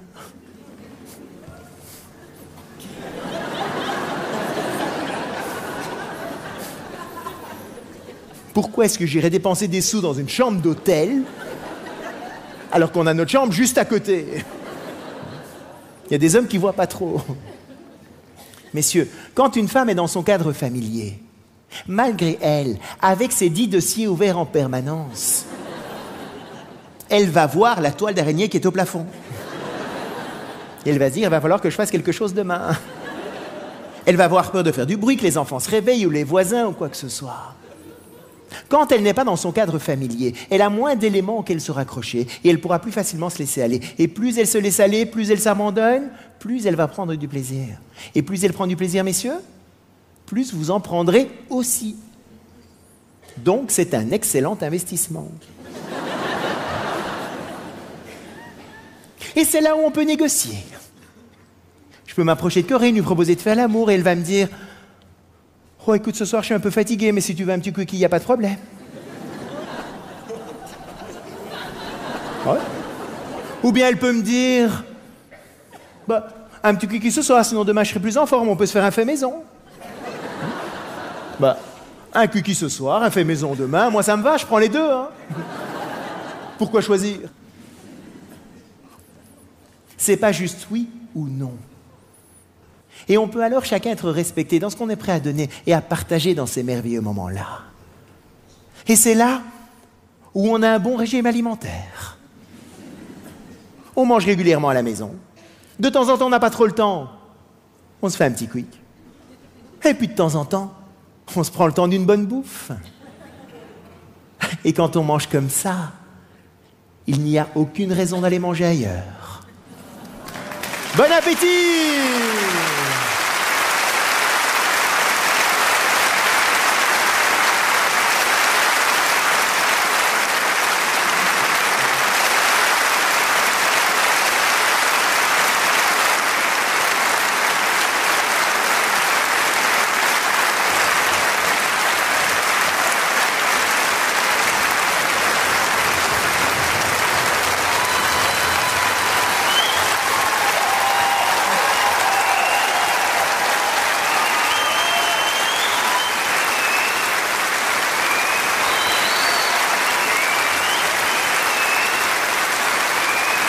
Merci.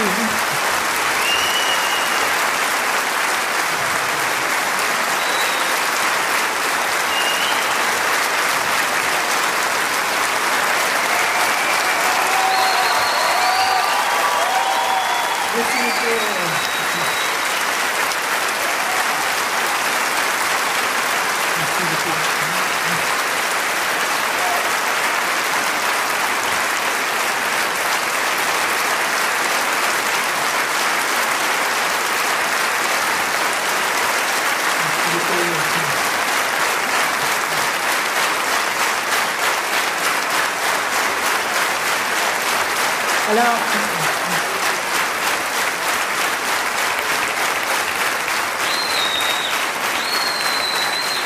je voudrais remercier aussi toute la technique, toutes les personnes qui ont participé à l'organisation de cette soirée. Et puis il y a aussi une personne un peu particulière pour moi. Souvent on me demande après un spectacle, on me dit mais est-ce que Corinne existe vraiment? C'est un peu Madame Columbo, hein. On en parle beaucoup, mais on la voit jamais. Elle est là ce soir. Alors je vous demande de l'accueillir, si vous voulez bien. Je vais la chercher.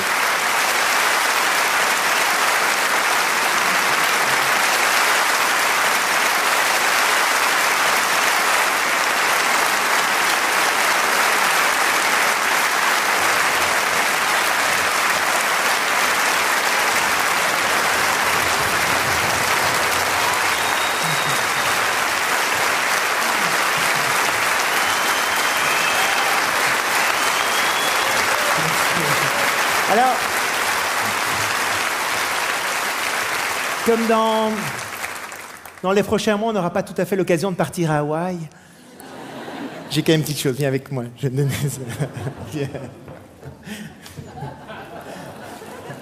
Un point.